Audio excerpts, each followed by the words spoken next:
First topic है case study tourism New Zealand website. Complete the table below, choose one word only. सो हम सिर्फ एक ही word use कर सकते हैं ब्लैंक्स को सॉल्व करने के लिए।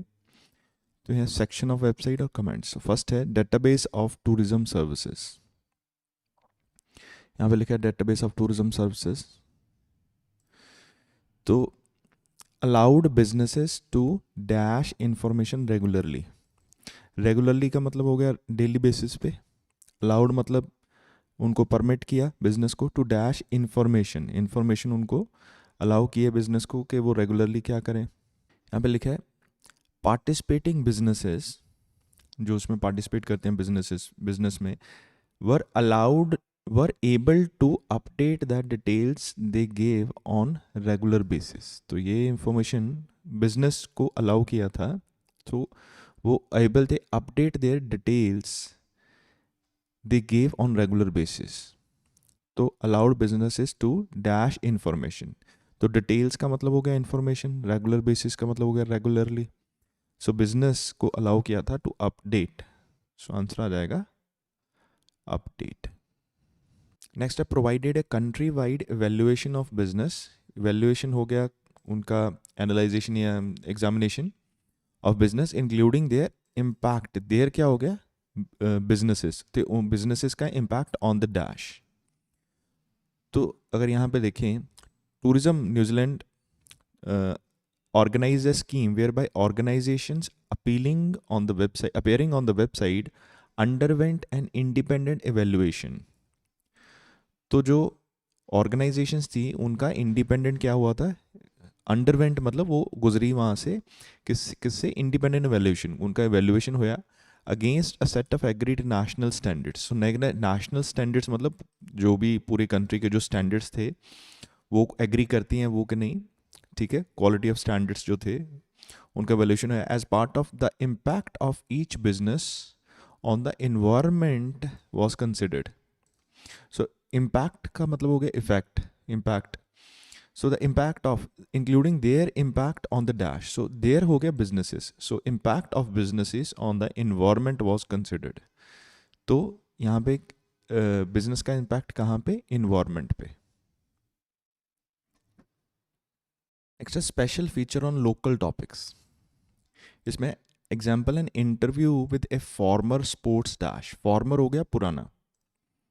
तो यहाँ पे अगर देखें to communicate the New Zealand experience, New Zealand के एक्सपीरियंस को कम्युनिकेट करने के लिए the site also carried features relating to famous people and places.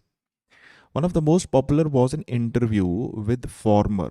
तो यहाँ पे आ गया former New Zealand all black rugby captain. So rugby हो गया एक्सपोर्ट है, कैप्टन, तो रग्बी कैप्टन के साथ इंटरव्यू, टैना ओमेगा ये उसका नाम हो गया।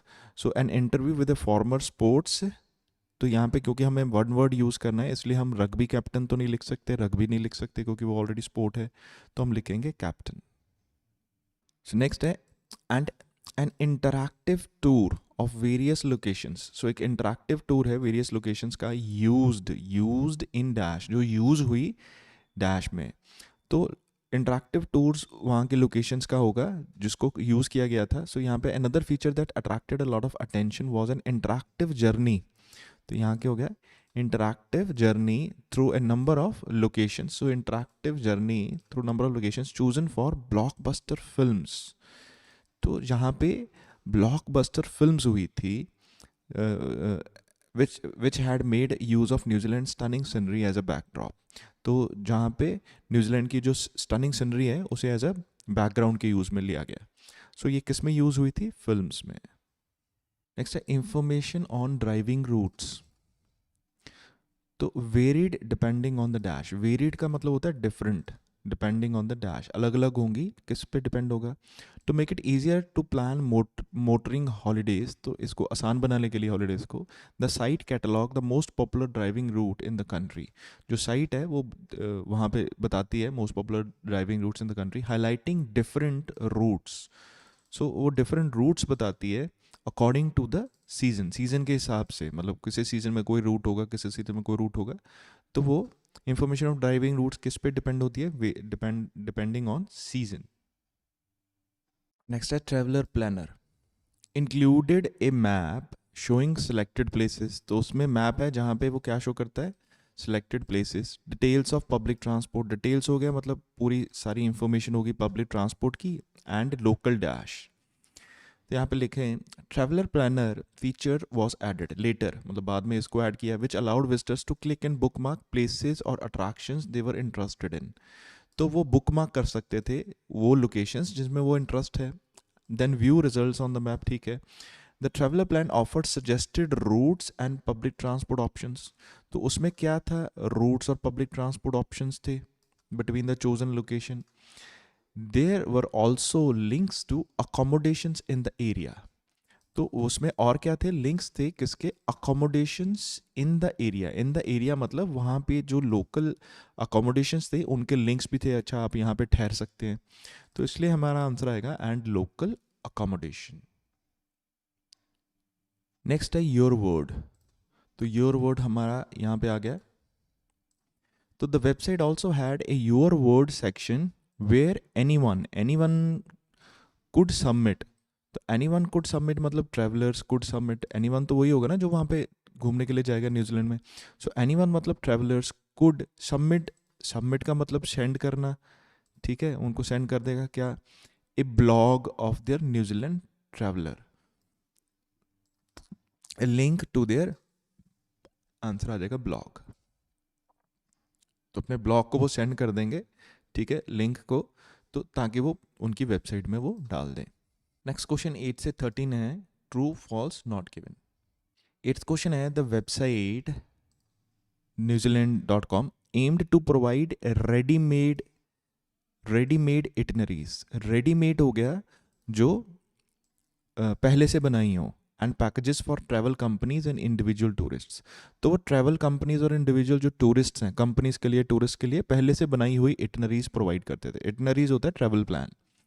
सो यहाँ पे अगर हम रीड करें, the website was set up to allow both individuals and travel organisations to create itineraries and travel packages to suit their own needs and interest. तो इसका मतलब ये वहाँ पर रेडीमेड नहीं होते थे, तो वो वहाँ पे जाके क्या करना पड़ता था, क्रिएट। सो वो क्रिएट करते थे ट्रैवलर, इंडिविजुअल, टूरिस्ट और कंपनीज, तो इसलिए हमारा ये आंसर आ जाएगा फॉल्स।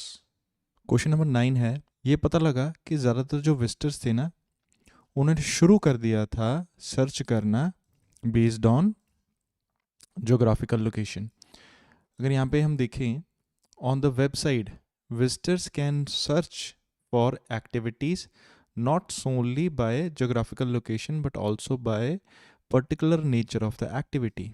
जो विजिटर्स हैं वो कैन का मतलब होता है सकते हैं, सो विजिटर्स कर सकते हैं, सर्च कर सकते हैं activities not solely by geographical location but also particular nature of activity. So visitors search कर सकते हैं एक्टिविटीज़ को जोग्राफिकल नेचर लोकेशन की बेस पे तो कर ही सकते हैं, नेचर ऑफ एक्टिविटी के बेस पे भी कर सकते हैं। और इसके बाद जो इन्फॉर्मेशन है कोई और चली जाती है, लेकिन ये नहीं हमें मिला। It was found that most visitors, उन्होंने शुरू कर दी सर्च करना जोग्राफिकल लोकेशन के बेस पे, उन्होंने शुरू कर दी वेबसाइट पे सर्च करना। कर सकते हैं, कर तो दोनों तरह सकते हैं, जोग्राफिकल लोकेशन से भी कर सकते हैं, नेचर ऑफ एक्टिविटी से भी कर सकते हैं, लेकिन हमें मिला नहीं ये पर्टिकुलर। क्या हमें यहाँ पे हमें ये बताया नहीं गया कि उन्होंने स्टार्ट कैसे की, जोग्राफिकल लोकेशन से की या नेचर ऑफ एक्टिविटी से की, कैसे स्टार्ट की। इसलिए जो हमारा जो आंसर है इसका 9th का वो हो जाएगा नॉट गिवन। 10th क्वेश्चन है, अकॉर्डिंग टू द रिसर्च के हिसाब से 26% of visitor satisfaction is related to accommodation. So 20% जो विजिटर सेटिस्फैक्शन थी वो किसके साथ रिलेटेड थी, अकोमोडेशन। यहाँ पे लिखा है, so this is important at research shows that activities are key drivers of visitor satisfaction. जो एक्टिविटीज थी ना वो थी मेन विजिटर की सेटिस्फैक्शन का कारण, contributing 74% to visitor satisfaction. So activities जो है उसकी वजह से 74% विजिटर्स की सेटिस्फैक्शन होती थी। वाइल ट्रांसपोर्ट एंड अकोमोडेशन, तो ये दोनों जो हैं transport and accommodation accounted for remaining 26%। तो 26% जो सेटिस्फैक्शन है वो ट्रांसपोर्ट और अकोमोडेशन दोनों के साथ होती थी, लेकिन यहाँ पे लिखा है 26% ऑफ विजिटर सेटिस्फैक्शन वो सिर्फ अकोमोडेशन के साथ रिलेटेड थी। तो हमारा ये अगेन आंसर आ जाएगा फॉल्स। नेक्स्ट क्वेश्चन है, visitors to New Zealand like to become involve in local culture. तो जो विजिटर्स हैं वो लोकल कल्चर में इन्वॉल्व होना पसंद करते हैं. It has also been found that visitors enjoy cultural activities most. So जो visitors हैं वो cultural activities बहुत enjoy करते हैं, where they are interactive, such as visiting a Marai meeting ground to learn about traditional Maori life. ठीक है, तो इससे अगर हम जज करें तो हमारे ये लोकल बिल्कुल कल्चर में वो इंटरेस्टेड है. सो ये आंसर आ जाएगा ट्रू. 13th क्वेश्चन है, बहुत सारे विजिटर्स फील करते हैं इट इज़ अनलाइकली. अनलाइकली मतलब ये इसके चांस कम है that they will return to New Zealand after their visit, कि वो अपनी विजिट के बाद वापस आएंगे. बहुत कम चांस है. यहाँ पे अगर देखिए हम, because of long halt flight, बहुत लंबी फ्लाइट होने की वजह से, hall flight, most visitors stay for longer, average 20 days. जो ज़्यादातर विजिटर्स हैं ना वो लंबी देर तक रहते हैं. And want to see as much of the country as possible. वो जितनी कंट्री देखना मतलब देख पाएँ उतना देखना चाहते हैं. On what is often seen as once in a life time visit. इसको जनरली बोला जाता है once in a life time visit. So इसका मतलब ये चांसेस है कि फिर ये लाइफ में एक ही बार विजिट कर पाएंगे, इसलिए वो जितना ज़्यादा देखना चाहे उतना ज़्यादा देखना चाहते हैं, क्योंकि वो जनरली एवरेज 20 days वहाँ पे रहते हैं. शायद वो दोबारा ना आ पाएँ, तो ये ठीक है. वो फील करते हैं कि दोबारा नहीं आ पाएंगे, once in a life time visit है, तो जितना चाहे उतना देख लो. सो आंसर ये हो जाएगा ट्रू. नेक्स्ट टॉपिक है, why being bored is stimulating and useful too. क्यों जो बोर्ड फीलिंग है वो हमें उत्तेजित करती है और फायदेमंद भी है. सो फर्स्ट है लिस्ट ऑफ हेडिंग. सो 14 से लेके 19 तक. 14th क्वेश्चन है paragraph A, we all know how it feels. हमें सभी पता है कि कैसे फील होता है. It is impossible to keep your mind on anything. बहुत ही मुश्किल होता है कि हम अपना दिमाग कहीं पे रखें, मतलब किसी पे भी चीज़ पे रखें. टाइम स्ट्रेचेज आउट, टाइम बहुत लंबा हो जाता है. And all the things you could do seems equally unlikely to make you feel better. और तुम कुछ भी करना चाहो ऐसा लगता है कि वो तुम्हें अच्छा महसूस नहीं करा सकते. But defining boredom so that it can be studied in the lab has proved difficult. लेकिन अगर हम बोर्डम को डिफाइन करें so that it can be studied in the lab, ताकि हम उसको एक लैब में स्टडी कर सकें, हैज़ प्रूव्ड डिफ़िकल्ट. लेकिन वो डिफ़िकल्ट है उसे प्रूव करना लैब में, मतलब लैब में पढ़ना उसे मुश्किल है. सो अगर हम पहली दो लाइंस को थोड़ा सा समझें, बोर्डम के बारे में बताया गया है कि वो है क्या, डेफिनेशन टाइप, और नेक्स्ट बताया कि उसे हम नहीं पढ़ पाएंगे. सो साइंटिफिक अप्रोच उस पर लगाना बड़ी मुश्किल है. सो इसलिए हमारा आंसर आ जाएगा problem with the scientific approach to boredom. So हमारा इसलिए आंसर आ जाएगा 4th. हम कोशिश करेंगे फर्स्ट 2 लाइंस पढ़ के पैसेज को सॉल्व करें. पैराग्राफ बी है, by asking people about experiences of boredom. लोगों को पूछ के ना उनके बोर्डम का एक्सपीरियंस. थॉमस गोजेट ये है उस, और इसकी टीम ने, यूनिवर्सिटी ऑफ यहाँ पे in Germany, have recently identified 5 different types. तो उन्होंने रिसेंटली आइडेंटिफाई किया है, क्या की हैं 5 different types of boredom. Indifference हो गया, कैलिब्रेटिंग हो गया, searching, reactant and apathetic. These can be plotted on 2 axes. इनको 2 axes पे प्लॉट किया जा सकता है, वन ऑन द लेफ्ट और वन ऑन द राइट. अगर हम यही पढ़ें तो इनको 5 डिफरेंट टाइप्स ऑफ बोर्डम में डिवाइड कर दिया गया है, मतलब इनकी टाइप्स बताई गई हैं. सो इसलिए हमारा जो आंसर हो सकता है होगा creating a system of classification for feeling of boredom. तो एक क्लासिफिकेशन की है फीलिंग ऑफ बोर्डम को, सो लोगों के एक्सपीरियंस के बेस पे. तो इसलिए हमारा जो आंसर है यहाँ पे आ जाएगा 6th. सो पैराग्राफ सी है, साइकोलॉजिस्ट सैंडी मैन, ये जो पर्सन है सैंडी मैन, यूनिवर्सिटी ऑफ इस प्लेस की, यूके की, गोज फर्दर, ये इससे भी आगे कुछ बताती है. All emotions are there for a reason. जो भी इमोशंस है ना हमारे पास, वो किसी ना किसी के कारण की वजह से है, उसका कोई पर्पस है, उसका कोई कारण है, इंक्लूडिंग बोर्डम. बोर्डम की she says man has found, कि उसे पता लगा है that being board makes us more creative.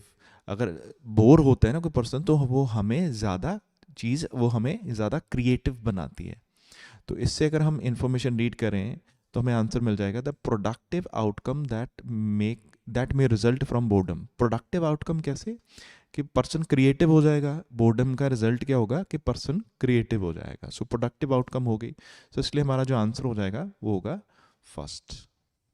Paragraph D है, psychologist John eastward of York university in Toronto Canada isn't convinced. ये जो साइकोलॉजिस्ट है ना जॉन ईस्टवुड, तो ये कन्विंस नहीं हुआ। ये कन्विंस क्यों नहीं हुआ? तो इससे पहले था कि इससे पहले जो मैन था उसने बताया था कि ये प्रोडक्टिव आउटकम है, ये हमारी क्रिएटिविटी बढ़ाती है। ये बोल रहा है कि मैं कन्विंस नहीं हूँ। तो इसका मतलब इसकी सारी हमें स्टेटमेंट पढ़नी पड़ेगी। ये क्या बोल रहा है? If we are in a state of mind wandering you are not bored. अगर हम उस स्टेट में हैं माइंड वॉन्डरिंग में, मतलब क्या क्या करें, तो वो बोर्ड नहीं है। He says in my view by definition boredom is an undesirable state. मेरे हिसाब से जो बोर्डम है ना वो अनडिजायरेबल स्टेट है। कोई नहीं चाहता कि बोर्डम हो, मतलब ये कोई चाहता ही नहीं, अनडिजायरेबल है। That doesn't necessarily mean that it isn't adaptive. इसका मतलब ये नहीं है कि ये अडेप्टिव नहीं है, ये हो नहीं सकती। He adds pain is adaptive. Pain adaptive है। If we don't have physical pain bad things would happen to us. अगर हमारे पास अगर हमें पेन ना हो तो ख़राब चीज़ें होंगी। तो पेन होना तो अच्छा है, तो हमें पता लग जाएगा कि यहाँ पे कोई प्रॉब्लम है तो हम उसे ठीक कर सकते हैं। Does that mean that we should actively cause pain? इसका मतलब ये है कि हमें अगर पेन अच्छी है, अडेप्टिव है, उससे हमें चीज़ अपनी प्रॉब्लम्स पता लगती हैं, तो इसका मतलब ये है कि हमें पेन को ही ढूंढना चाहिए, पेन ही फाइंड आउट करनी चाहिए कि पेन हो। नो, ऐसा नहीं है। But even if boredom evolve to help us survive, हालांकि बॉर्डम की वजह से ये हमें हेल्प करता है सर्वाइव करने के लिए, it can still be toxic if allowed to foster. ये टॉक्सिक हो सकती है अगर इसको हमने फास्टर मतलब इसको अलाउ किया कि हो। सो फॉर ईस्टवर्ड, सो इस अप्रोच से जो भी ये पोर्शन बोल रहा है ये कन्विंस नहीं है। तो इसलिए हमें ये बता रहा है ये potential danger arising from boredom. ये कन्विंस नहीं था कि वो क्रिएटिव है, तो ये था कि उससे नुकसान क्या हो सकता है। इसलिए हमारा जो आंसर यहाँ पे होगा that will be 5। Paragraph E है, ईस्टवुड्स टीम, ये जो पर्सन था उसकी जो team, is now trying to explore why attention system fails. तो ये उसको फर्दर एक्सप्लोर कर रहा है कि ये अटेंशन सिस्टम फेल क्यों होता है। It is early days but they think that at least some of it comes down to personality. ठीक है, ये कुछ जल्दी होगा बट वो सोचते हैं कि ये बेसिकली किसकी वजह से है, ये पर्सनैलिटी की वजह से। Boredom proneness has been linked with a variety of traits. जो बोर्डम है ना वो किसको होगा, ये बहुत सारे ट्रेट्स पे डिपेंड करता है, मतलब कई तरह के ट्रेट्स होते हैं उसके साथ इसको लिंक किया गया है। जैसे कि people who are motivated by pleasure, so जिनको प्लेजर ज़्यादा पसंद है, ठीक है, वो पर्टिकुलरली सफ़र करते हैं बोर्डम से। Other personality state such as curiosity, जिनको बड़ी क्रियोसिटी होती है, तो ये भी लिंक्ड है किससे, हाई बोर्डम थ्रेशोल्ड से, मतलब उनको भी बोर्डम होता है। सो इसका मतलब यहाँ पे किया गया है identifying those most affected by boredom. तो इसका आंसर हो जाएगा 8th, मतलब कौन से लोग ज़्यादा अफेक्टेड है बोर्डम से। नेक्स्ट पैराग्राफ है ये हम पूरा पढ़ेंगे। साइकोलॉजिस्ट फ्रैंकोसिस, तो ये जो साइकोलॉजिस्ट है स्पेकुलेट्स का मतलब ये अंदाज़ा लगा रहे हैं that our connected lifestyle might even be a new source of boredom. तो जो हमारी कनेक्टेड लाइफस्टाइल है ना, ये शायद एक नया सोर्स है बोर्डम का। In modern human society there is a lot of over stimulation but still a lot of problems finding meanings. So हमारी सोसाइटी में बहुत सारी ओवर स्टिमुलेशन है, मतलब काफ़ी उत्तेजना है, बहुत ही ज़्यादा ही है, but still a lot of problems finding meanings. फिर भी हमारी लाइफ में बहुत सारी प्रॉब्लम्स हैं जिनको मीनिंग मिल जाता है, she says. So instead of seeking yet more mental stimulation, हमें और मेंटल स्टिमुलेशन को नहीं सीख करना चाहिए, उसकी बजाय क्या करना चाहिए हमें, perhaps we should leave our phones alone and use boredom to motivate us to engage with the world in a more meaningful way. तो यहाँ पे हमारी लाइफ में ऑलरेडी बहुत सारी स्टिमुलेशंस हैं, तो हमें क्या करना चाहिए, हमें अपने फ़ोन्स को छोड़ देना चाहिए और बोर्डम को अपना लेना चाहिए, ताकि हम मोर मीनिंगफुल वे से इस वर्ल्ड में एंगेज कर सकें। तो इसका मेन जो है why teachers can not do prevent boredom, age group नहीं। सो आंसर आ जाएगा 3, new explanation and a new cure for boredom. एक नई एक्सप्लेनेशन की नया तरह का सोर्स ऑफ बोर्डम है, यहाँ पे बताया था न्यू सोर्स ऑफ बोर्डम है, ठीक है, और उसको ठीक कैसे करना है उसका सोल्यूशन भी यहाँ पे बताया गया है। नेक्स्ट 20 से 23 क्वेश्चन है, लिस्ट ऑफ आइडियाज, हमें इनको जोड़ना है ये पर्सन्स को। जैसे फर्स्ट पर्सन है पीटर थोहे। सो पीटर थोहे हमें यहाँ पे अवेलेबल है। तो एट द यूनिवर्सिटी ऑफ, सो ये यहाँ पे है कंपेयर इट टू डिस्गस्ट। तो ये जो पीटर थोरे है ये एक्चुअली बोर्डम को किससे कंपेयर कर रहे हैं? डिस्गस्ट से। तो डिस्गस्ट क्या है? Emotion that motivate us to stay from certain situation, stay away from certain situations. ये डिस्गस्ट है, मतलब हम कहते हैं नहीं छी ये हमें अच्छा नहीं लग रहा, मतलब हम कुछ सिचुएशन से दूर रहते हैं। If disgust protect humans from infection, अगर डिस्गस्ट हमें प्रोटेक्ट करता है इन्फेक्शन से, बोर्डम में protect them from infectious social situations. तो बोर्डम भी हमें प्रोटेक्ट करता है, किससे प्रोटेक्ट करता है हमें? इन्फेक्शियस सोशल सिचुएशंस, मतलब ऐसी सोशल सिचुएशंस जो नेगेटिव हैं, हम पे इफेक्ट कर सकती हैं ऐसे। तो इसलिए हमारा जो आंसर होगा इसका वो होगा ई। नेक्स्ट है थॉमस गोट्स। यहाँ पे है गोट्स, यहाँ पे उन्होंने बताया है Goetz has found that while people experience all kinds of boredom, उनको सब तरह का बोर्डम होता है, they tend to specialize in one, लेकिन वो एक में स्पेशलाइजेशन कर लेते हैं, होता उनके उनको सब तरह का बोर्डम है, लेकिन वो एक में क्या करते हैं? स्पेशलाइजेशन कर लेते हैं। आउट ऑफ द 5 टाइप्स, जो 5 टाइप्स है जो पहले हमने देखी थी, the most damaging is reactant boredom with its explosive combination of high arousal and negative emotions. तो सबसे ज़्यादा डैमेजिंग कौन सा है? ये बोर्डम है। तो इसलिए हमारा आंसर आ जाएगा one sort of boredom is worse than all others. तो आंसर आ जाएगा हमारा बी। सो बी कनेक्टेड है 21st से। 22 क्वेश्चन है जॉन ईस्टवुड। तो इसके बारे में पूछा गया है। सो यहाँ पे इंफॉर्मेशन है John Eastwood. The central feature of boredom is a failure to put our attention system into gear. जो central feature है boredom का वो ये है कि हम हमारा जो attention system है ना वो gear में नहीं डाल पाते, मतलब किस जगह पे जाना है तो उसमें फेल हो जाते हैं। This cause an inability to focus on anything, तो हम फोकस ही नहीं कर पाते किसी भी चीज़ पे, which makes time seems go painfully slow. तो इसकी वजह से जो टाइम है वो बहुत ही स्लो गुजरता है। And what's more, your efforts to improve the situation can end up making you feel worse. तो जो तुम्हारे एफर्ट्स हैं ना, तो बार बार कोशिश करोगे कि सिचुएशन ठीक हो जाए, मतलब बोर्डम को ख़त्म करने की कोशिश करोगे, लेकिन ये और भी तुम्हें ख़राब फील कराएंगे। तो इसलिए हमारा जो आंसर है encourage boredom trying to feel, so trying to cope with boredom can increase its negative effects. तो जो बोर्डम को अगर हम ठीक करने की कोशिश करेंगे तो उसके नेगेटिव इफेक्ट्स इंक्रीज हो जाएंगे। सो अगर हम efforts to improve the situation can end up making you feel verse.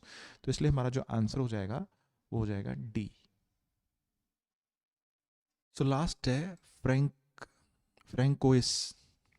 सो इसके बारे में यहाँ पे लिखा है पैराग्राफ में।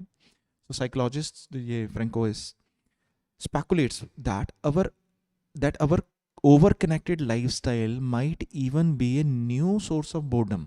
In the modern society, there are a lot of overstimulation, but still a lot of problems finding meaning. तो यहाँ पे लिखा था ये कि जो हमारी लाइफस्टाइल है ना, द वे वी लिव में इनकरेज बोर्डम, तो इससे हमें न्यू टाइप का बोर्डम मिलेगा। ठीक है, तो इसमें फ्यूचर की बात नहीं हुई कि फ्यूचर में फॉल होगा कि नहीं होगा, सो इसलिए हमें ये कैंसिल कर देंगे। सो आंसर ए हो जाएगा। किसका आंसर हो जाएगा? 23rd का। 24 से 26 क्वेश्चन है complete the summary below. So choose one word only, हम सिर्फ वन वर्ड चूज कर सकते हैं।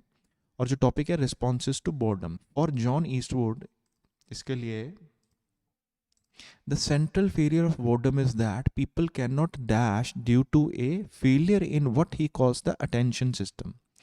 तो यहाँ पे हमारे पास था for Eastwood the central failure of boredom is a failure, the central feature of boredom is a failure to put our attention system into gear.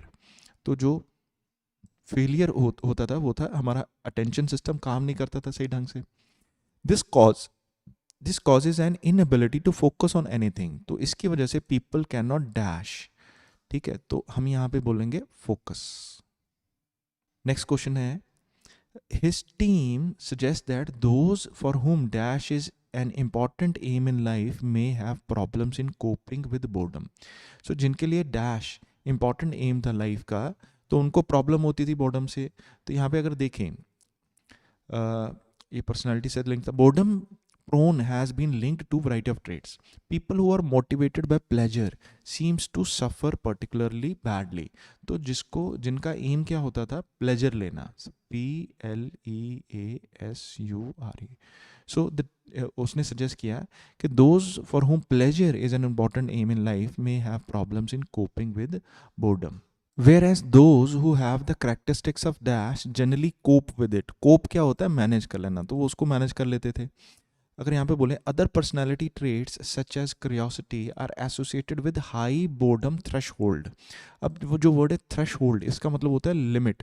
इसका मतलब जो क्यूरियोसिटी है, जो बाकी ट्रेट्स है जैसे क्यूरियोसिटी है, वो लिंक थी हाई बोर्डम थ्रेश होल्ड से. थ्रेश होल्ड मतलब कि यहाँ पे एक थ्रेश होल्ड होगा, एक लिमिट होगी, मतलब उसके बाद वो बोर फील नहीं करेंगे. मतलब इसमें कोई लिमिट है, वो लिमिटलेस नहीं है, तो वो इसको मैनेज कर सकते हैं अपनी बोर्डम को. सो इसलिए हमारा यहाँ पे आंसर होगा क्यूरियोसिटी. सो जिन जो क्यूरियस पर्सन्स होते हैं तो उनको बोर्डम एक लिमिट तक महसूस होती है, उसके बाद वो उसे मैनेज कर लेते हैं. नेक्स्ट टॉपिक है artificial artists. Can computers really create work of art? क्या कंप्यूटर्स क्रिएट कर सकते हैं आर्ट वर्क? 27th क्वेश्चन है what the writer suggest about computer based work produced works in the first paragraph. जो writer है वो क्या सजेस्ट करता है कंप्यूटर प्रोड्यूस्ड वर्क के बारे में फर्स्ट पैराग्राफ में? The Painting Fool is one of the growing number of computer programs which, so their makers claim, possess creative talent. तो पेंटिंग फूल एक growing number of computer program है. Is one of the growing number of computer programs. अच्छा, कई programmes जो हैं computer programs में, उनमें से एक है पेंटिंग फूल जो कि ग्रो कर रहा है काफ़ी. जो उसके मेकर क्लेम करते हैं उसके पास क्रिएटिव टैलेंट है. अगर इस इंफॉर्मेशन को हम पढ़ें तो people's acceptance of them can vary considerably. People उनको एक्सेप्ट करते हैं कि नहीं करते, वो काफ़ी वेरी करता है. कुछ पसंद करते, कुछ नहीं, ऐसा कुछ नहीं है. A great deal of progress has already been attained in this field. So ये आंसर हमारा हो सकता है कि काफ़ी सारी प्रोग्रेस है जो वे इसमें पहले से ही अटेन की जा चुकी है. वो इसलिए क्योंकि यहाँ पे यही पता लगता है कि कंप्यूटर प्रोग्राम्स ग्रो कर रहे हैं. ठीक है, तो उससे हमें क्लियर हो जाएगा. They have had more success in some artistic genres than in others. कुछ में उनको ज़्यादा सक्सेस मिली है बाकियों से, ऐसा नहीं है. The advances are not as significant as public believe them to B.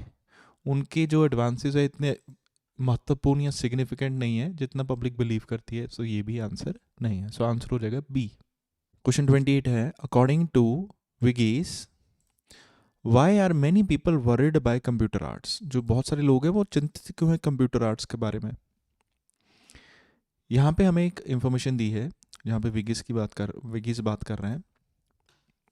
यहाँ के यूनिवर्सिटी ऑफ लंदन में वो रिसर्चर हैं. वो बोलते हैं it scares a lot of people. ये बहुत सारे लोगों को डराता है. तो मतलब वरिड हो गया. दे आर वरिड, वो चिंतित हैं, that it is taking something special away from what it means to be human.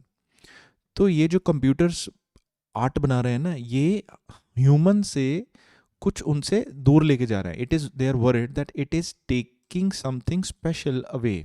वो कुछ खास चीज़ ना हमसे दूर लेके जा रहे हैं from what it means to be human. जो एक्चुअली जिसको हम ह्यूमन बोलते हैं, जिसकी वजह से हम ह्यूमन हैं, वो हमसे वो छीन रहे हैं. तो इसका आंसर आ जाएगा C. It undermines a fundamental human quality.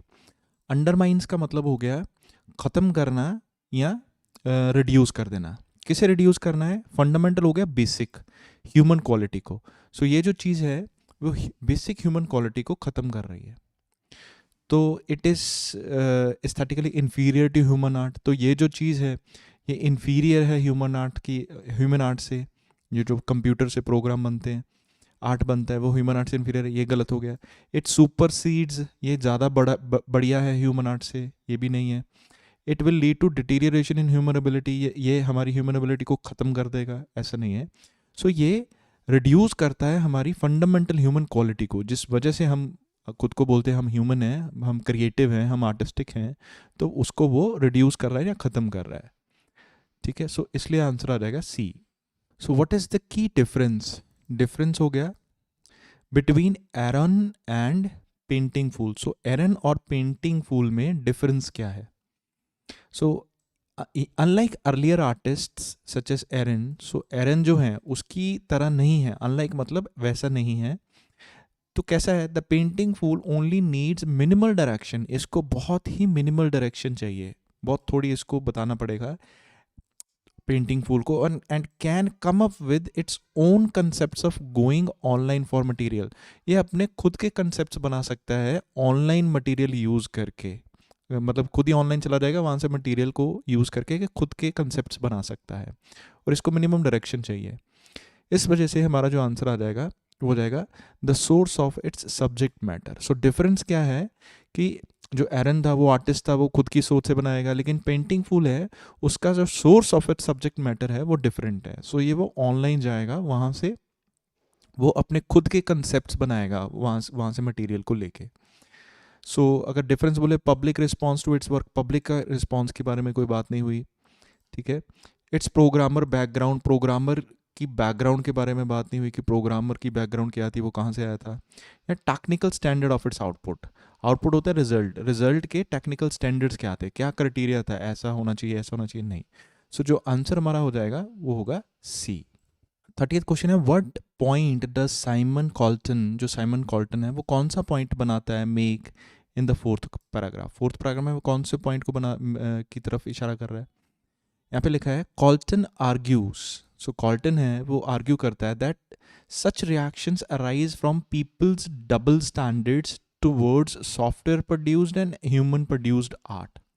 सो जो ऐसे रिएक्शंस हैं वो लोगों के डबल स्टैंडर्ड्स की वजह से आते हैं। डबल स्टैंडर्ड्स क्या होता है कि किसी के लिए कुछ स्टैंडर्ड और किसी लिए कुछ standard, towards software produced and human produced art. So software produce के लिए उनका अलग स्टैंडर्ड है और ह्यूमन प्रोड्यूस्ड आर्ट के लिए उनका अलग स्टैंडर्ड है। तो इससे हमें ये क्लियर हो जाएगा पीपल टेंड टू जज computer art and human art according to different criteria. So same उसने ये जजमेंट की, तो इसलिए जो हमारा आंसर आएगा वो होगा आंसर डी। 31st क्वेश्चन है the writer refers to the painting of a chair. So painting of chair को रेफर करता है as an example of computer art. So computer art की एग्जाम्पल की तरह विच, जो कि अगर यहाँ पे हम पढ़ें software bugs can also lead to unexpected results. सो सॉफ्टवेयर में जो छोटी मोटी गलतियाँ होती हैं, बग्स होते हैं, उसकी वजह से भी ऐसा रिजल्ट आता है unexpected.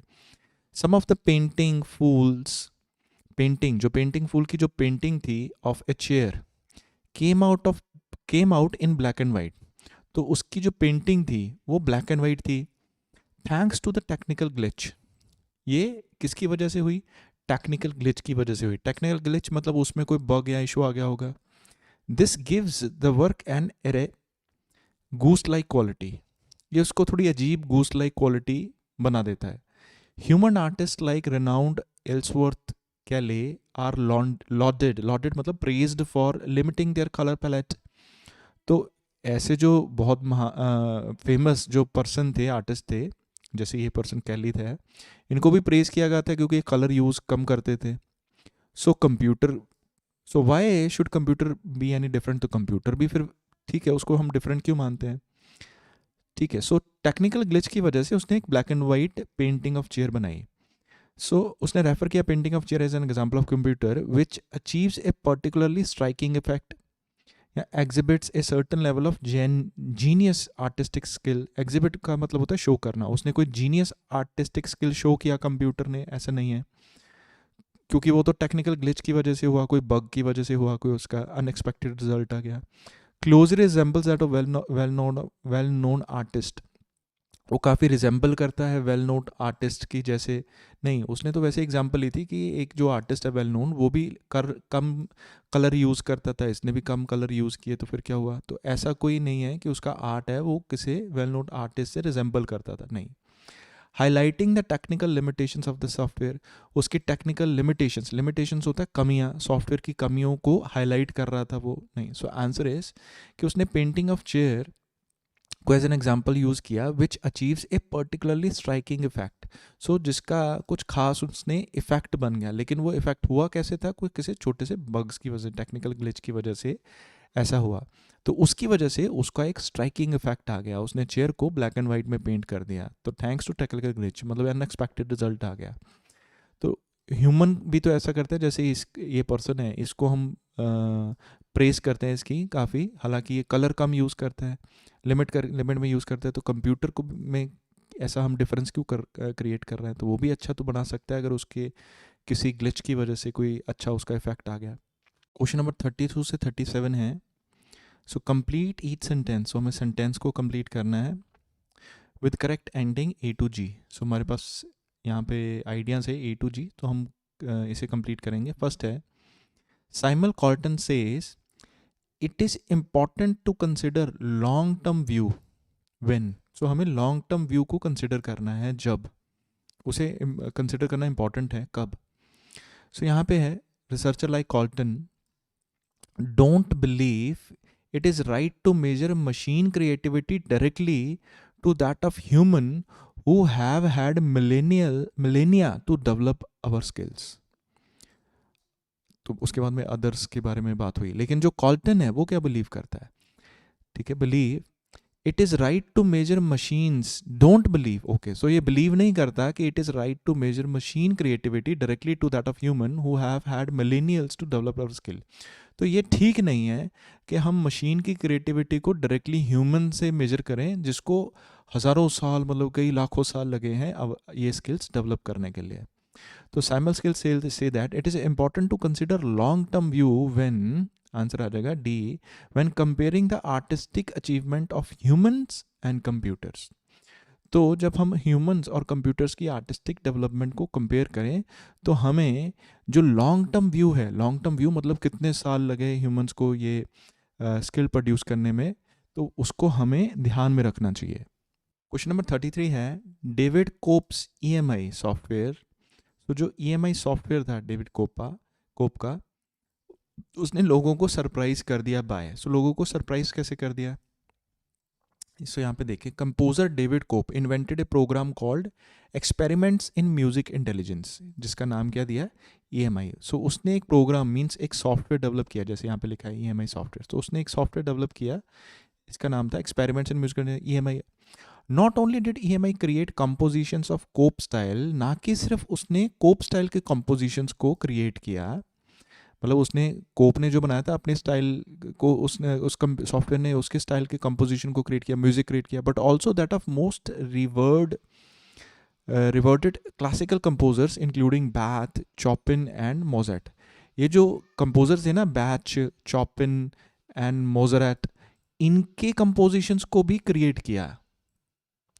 Audience were moved to tears, जो ऑडियंस थी वो, मतलब ऐसी कंपोजिशन थी, ऐसा म्यूजिक था, वो ऑलमोस्ट रोने लग गई।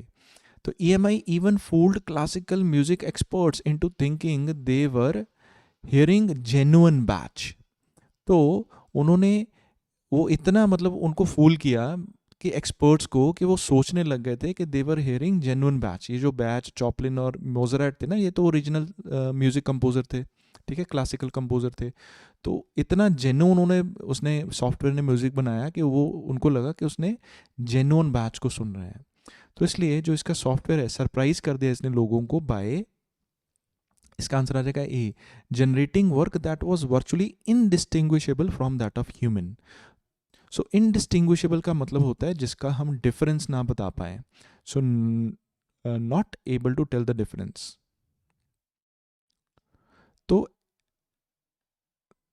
तो वो बता ही नहीं पाए कि अच्छा ये डिफरेंट, ये ह्यूमन ने बनाया है या कंप्यूटर ने बनाया है। सो इसलिए नेक्स्ट है Geraint Wiggins criticise Cope for not.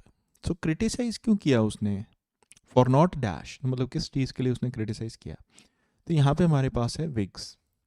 So some such as Wiggins have blasted Cope's work and as pseudo science, मतलब ये एक्चुअल साइंस नहीं है, एंड कंडेम्ड। अब जो वर्ड है कंडेम्ड, इसका मतलब हो जाएगा क्रिटिसाइज। सो विग्स ने क्रिटिसाइज किया हिम, कोप को क्रिटिसाइज किया फॉर हिज डेलिबरेटली वेग explanation of how the software works.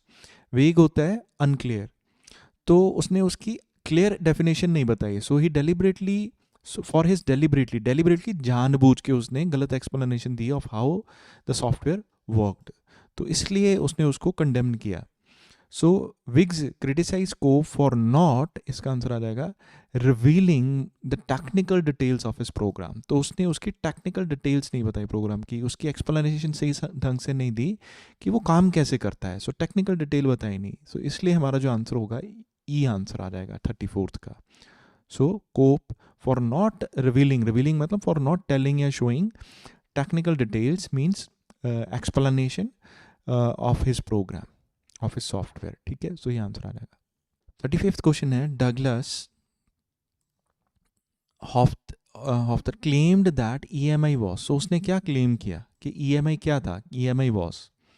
सो यहाँ पे वर्ड है डगलस सेड, उसने कहा EMI created replicas which still rely का मतलब होता है डिपेंड करता है, कंप्लीटली मतलब entirely on the original artist creative impulses हो गया feeling. So creative feeling, artist की क्रिएटिव फीलिंग, ओरिजिनल आर्टिस्ट की क्रिएटिव फीलिंग पे कंप्लीटली मतलब एंटायरली रिलाई मतलब डिपेंड करता है EMI जो भी क्रिएट करता है ना. तो आंसर आ गया. So Douglas claim that EMI was producing work, मतलब जो भी वो प्रोड्यूस कर रहा था वर्क, जो भी रेप्लिका क्रिएट कर रहा था उनका. सो इंटायरली मतलब कंप्लीटली, तो यहाँ पे लिखा था कंप्लीटली, यहाँ पे हो गया इंटायरली. सो इंटायरली डिपेंडेंट का मतलब क्या हो गया, rely on the imagination of the creator. So impulse of creative artist, creative impulse मतलब इमेजिनेशन ऑफ क्रिएटर. सो उसके इमेजिनेशन पे, इम्पल्स पे डिपेंडेंट था. सो इसलिए हमारा ये आंसर हो जाएगा सी. सो क्वेश्चन 35 का आंसर आ गया सी. क्वेश्चन नंबर 36 है, audiences who had listened to EMI's music became angry after. तो ऑडियंस जो थी वो एंग्री हो गई. किसके पता एंग्री हो गई, जो सुन रही थी ना ऑडियंस EMI के म्यूजिक को, वो गुस्से हो गई, ठीक है. सो यहाँ पे when audience find out the truth, जब ऑडियंस को फाउंड आउट द ट्रुथ मतलब जब उनको सच्चाई पता लगी ना, they were often outraged with Cope. Outrage का मतलब हो गया एंग्री, अग्रेसिव हो गई कोप को. And one music lover even tried to punch him. एक म्यूजिक लवर ने तो उसको मुक्का भी मारने की कोशिश की. तो उनको जब सच पता लग गया ना, तब वो गुस्से हो गए. तो सच क्या पता लगा कि अच्छा ये ओरिजिनल आर्टिस्ट थोड़ी थी, ये तो कोई सॉफ्टवेयर म्यूजिक बजा रहा था, जिसकी वजह मतलब, और हम रो रहे थे, मतलब टेयर्स में चली गई थी ऑडियंस. लेकिन उनको पता लगा कि ये सॉफ्टवेयर कर रहा है, तो वो गुस्से हो गए. Audience who had listened to EMI's music became angry after discovering that it was the product of computer program. So इसलिए हमारा जो आंसर आ जाएगा वो आएगा जी. नेक्स्ट है, participants of David Mossatt's study. So जो इसकी स्टडी थी डेविड मोफट की, had to assess, तो उनको एनालाइज करना था म्यूजिक विदाउट. असेस का मतलब हो गया एनालाइज, तो उनको एनालाइज करना था म्यूजिक को विदाउट. सो यहाँ पे है, a study by computer scientist David Combach at Glasgow University provides a clue. He asked both expert musicians and non-expert musicians to assess 6 compositions. उसने बोथ एक्सपर्ट और म्यूजिशियंस और नॉन एक्सपर्ट मतलब आम लोग थे, तो उनको 6 कंपोजिशंस को, 6 म्यूजिक कंपोजिशंस को असेस एनालाइज करने के लिए बोला.